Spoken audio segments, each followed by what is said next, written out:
Welcome back to Motors and Medicine. On today's episode, I wanted to kind of do a little bit of a deep dive into how all of the aftermarket parts that I've installed on this Bronco have been holding up now that I've surpassed 40,000 miles. And when I first took delivery of this Bronco back in 2021, I immediately started modifying it, from putting in a different induction system to an exhaust system to suspension changes, allowing it to have quick disconnects for the sway bar so that I could have more articulation, armor, you name it, just endless modifications that I did on this rig. So the car officially now, this rig officially has just right around 41,000 miles. And on a recent video, I actually posted that I had just taken it to the dealership to have all of the different recalls taken care of. And one of the most important of those recalls was actually the engine. Now, I never had any problems with my particular engine or my valves, but there were a few models of this Bronco in the early 2021 model release that had some issues with valve guides breaking, fracturing, causing the valves to drop and for engines to catastrophically fail. I never had that issue, and in fact, the test or the method that the dealership used to test my Bronco was to literally rev the engine at 4,000 RPM for about an hour nonstop, which was shocking to me, but that's what they did. And it passed the test. It didn't have any problems.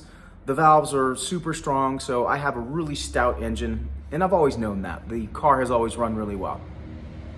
So what I want to do now is just kind of walk you guys around the Bronco, showing you all the different trim pieces and modifications that I've done. I'm going to try to get some pictures from underneath, from inside, from around, just so you guys can kind of get an indication of how well these parts have held up. And most of these parts have held up now for at least 30,000 miles. I mean, I think the first modification was installed, it was an air filter that I installed at 500 miles. So the majority of the parts on this rig have held up exceptionally well. And in fact, I've only had to replace one thing so far, and I'll get into that. But for now, I'm just gonna turn the camera around, start walking around and kind of showcasing all the different parts that I've done, changes I've made, and how things have held up. So we'll go to that point. All right, so I've started underneath the rig, and I'm just basically showing you the ARB skid plate here. And it's actually held up really well. It's only got a few battle scars from when I've taken it off-road. A couple of dents and dings here and there, a couple of scratches, but not bad. It's actually held up really well. I'm really impressed with the quality of this skid plate. Next, we'll move up here to the aftermarket intercooler that I installed here. This was by VF Racing. This intercooler has been an absolute blast to have installed on this Bronco. It really made a difference on reducing heat soak, especially the fact that this Bronco is tuned and puts out more boost. This intercooler was a must-have, and it has done an exceptional job. Obviously, you can see that the front bumper was modified to accept that intercooler so it would fit, but it has done exceptionally well. Next, we'll move on to the aftermarket fog lights here. These ones, I can't remember the brand, but I picked them up from AmericanTrucks.com, I think is what it was. And these two fog lights have held up exceptionally well. They still work and are just as bright as they were when I first installed them. Next, we'll move up here to the front mount camera that I installed. And this camera, I rarely use it, but when I do use it, when I'm going off-road, it still works exceptionally well. I actually have a little monitor that I plug in on the other end of these wires inside the cab, because I actually installed this in a manner that you could run all the wires through the firewall, and that just worked out really well. But it helps with off-roading capabilities, seeing obstacles and whatnot. Next, I'll move up to this aftermarket grill. This was a grill that I purchased. Actually, this grill was actually sponsored for the channel by a company on eBay. It's called the Tomahawk Grill. It's an aftermarket grill company, and it has held up exceptionally well.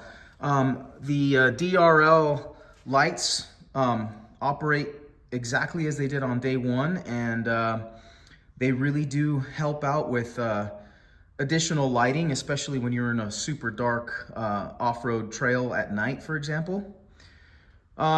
Next, I wanted to cover the front end trail markers, which also have LED lights. These LEDs have a progressive turn signal on both sides, and they also light up at night, and they have been working great. I haven't had a single problem with these. I remember I did a video showcasing how to install these. That's actually pretty straightforward. It wasn't too difficult, but they've held up really well. We'll move into the engine now, and I'll kind of review that this is the engine intake system that I purchased, and it has held up just as I have expected. The quality has been great. The sound obviously is fantastic.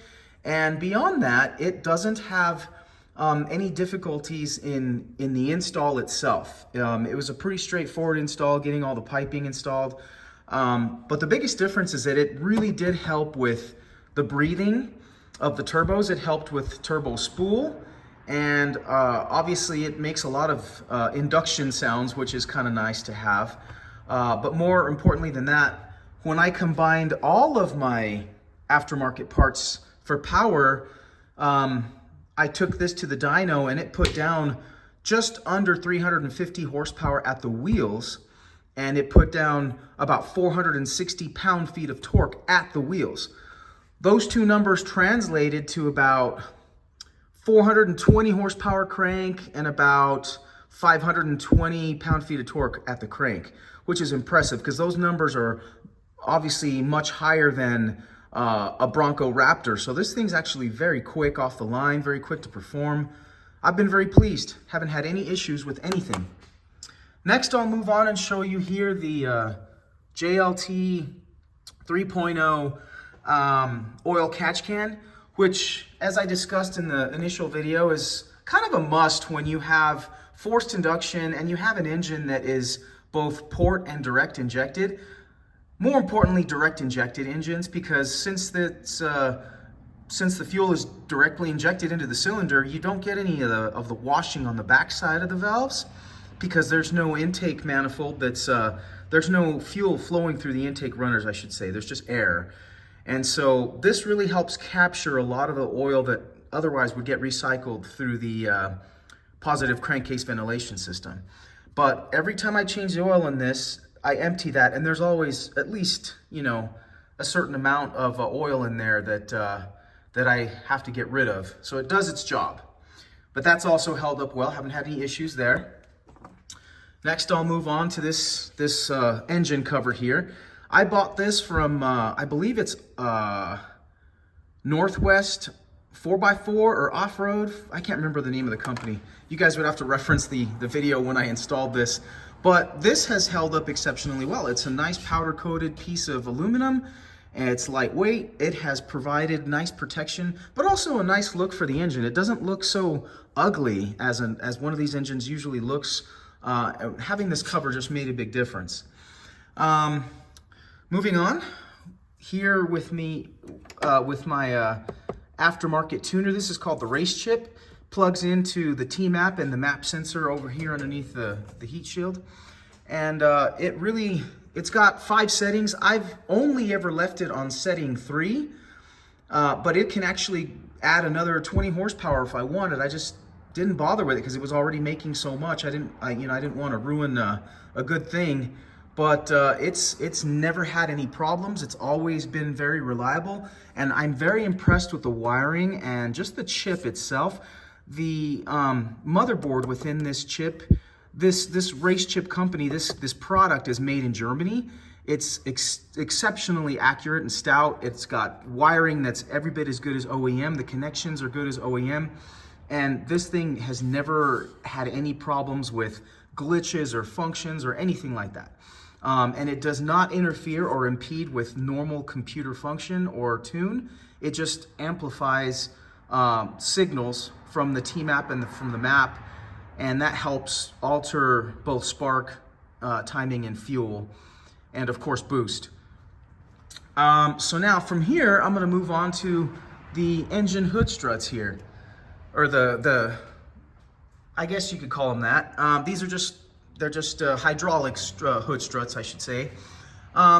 This Bronco came with, originally came with your standard prop rod, which is basically just a piece of junk.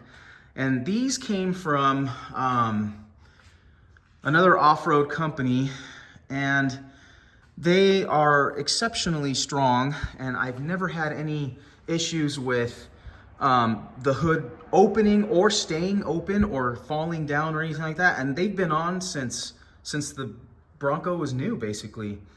So that's been an impressive aftermarket thing that I have been super grateful that I never had to worry about a prop rod, especially when it was windy and you don't want your hood flopping all over the place. But these prop rod, or these hydraulic hood struts have been fantastic, and I believe they're made by Rough Country.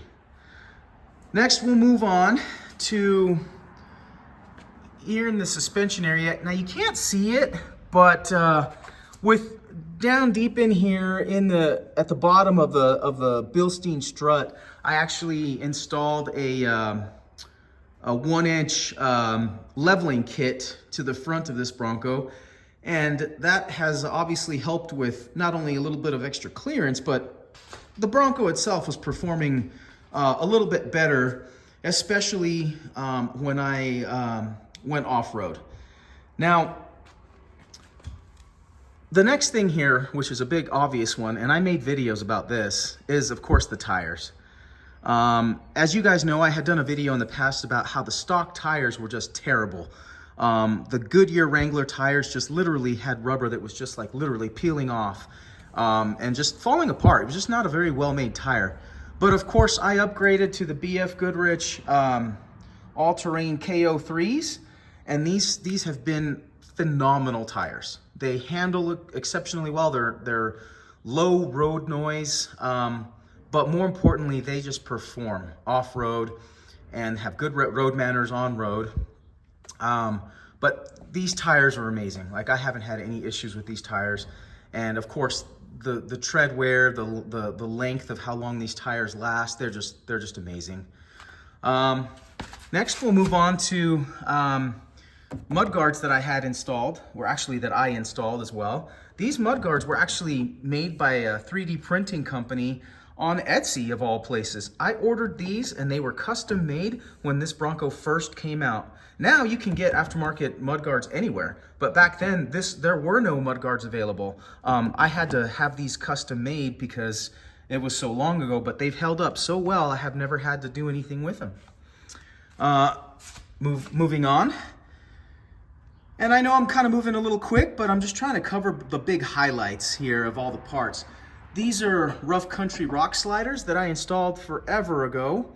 And other than taking a few beatings on the bottom, they've actually held up. They're super solid, and I've not had any problems with them, but they have helped when I've been off-road to prevent damage along the pinch welds of the side of the vehicle. Next, I'm gonna go underneath again and show you guys the adjustable, or actually, well, adjustable, but also removable sway bar end links that you can see there. And so just by removing that pin, the sway bar end link is removed, and then you have essentially the same capability as the Badlands Bronco that has that extra button on the switches panel that allows you to disengage your sway bar. It's not as fancy, but it's definitely not gonna fail. And off-road, I have actually heard of some Broncos having some problems with their sway bar disconnect, either engaging or not engaging completely, or disengaging completely. And so this, you know it's disengaged because you disconnect it manually. Next, we'll move on here.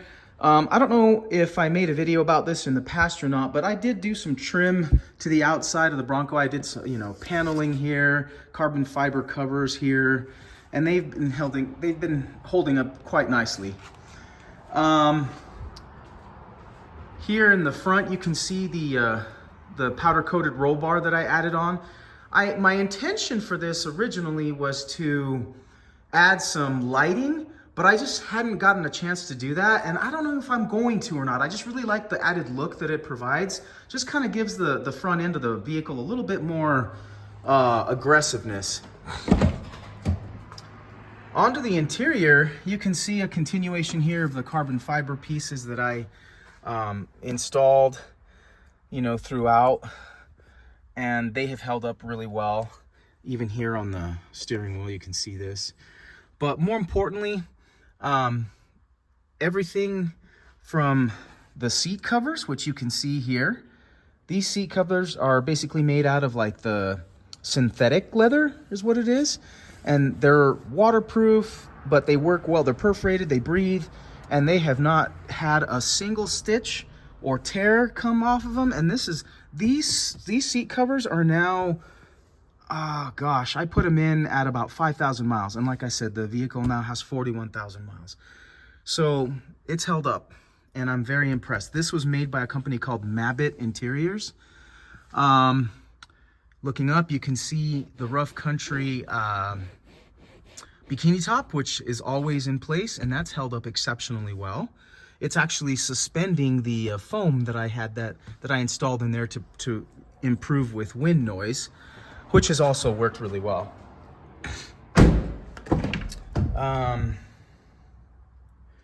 One of the other things that you guys can see here is these removable covers here. So originally the handles just came like that, and there wasn't a whole lot of storage, but I bought these covers that were removable but also could be installed so that you'd have a little extra room in here for storage, but also to prevent anything from falling down if you did happen to leave something there like a wallet or whatever, keys.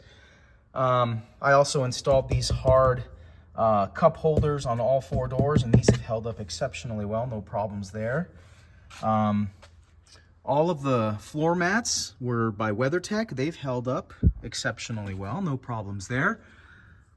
The aftermarket paracord handles by IAG on all four doors have held up. No tears, no wearing out, nothing that has been abnormal.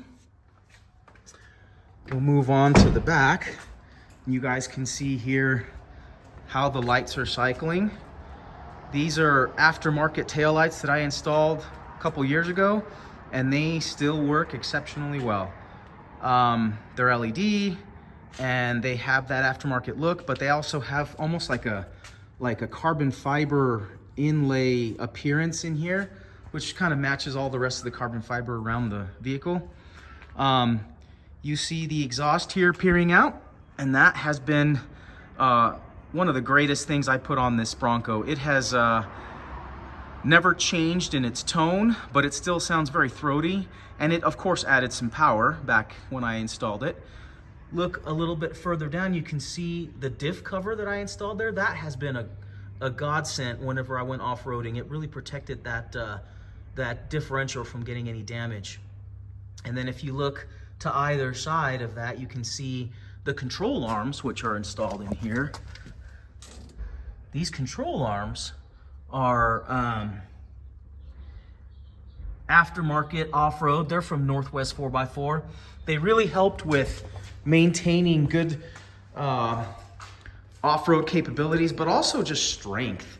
The stamped steel control arms that came with this Bronco were just so lackluster, and I just was disappointed with that and didn't want to have them bend. In fact, when I went off-roading once, one of them actually took a rock and kind of like took some damage. So I decided I wanted something stronger. Now these control arms are far more heavy duty, and they actually use a Heim joint at the connection in here, but they're super strong and they're not hollow like the stamped steel control arms. You guys obviously know about this. This badging on the Bronco here has been kind of one of the best things that I ever installed, because it really got a lot of traction that first time I made this video. But more importantly, this was made by a company called Vasher Designs, and it was on Etsy. And back when I installed this, when I first got the Bronco, there were no aftermarket companies that were making these emblems yet. And so again, I had to go with something that was like custom made. And after I put them on, they have never ever given me problems, come off. They've been through hundreds of washes and high pressure washes and no problems. So I've been very impressed with that. Just kind of completed the look of the machine. But you know, that is a good highlight of about all the major stuff that I installed on this Bronco, and haven't had any problems at all. I'm really impressed with how it runs, how it performs on-road, off-road, but more importantly, all the aftermarket parts have held up exceptionally well.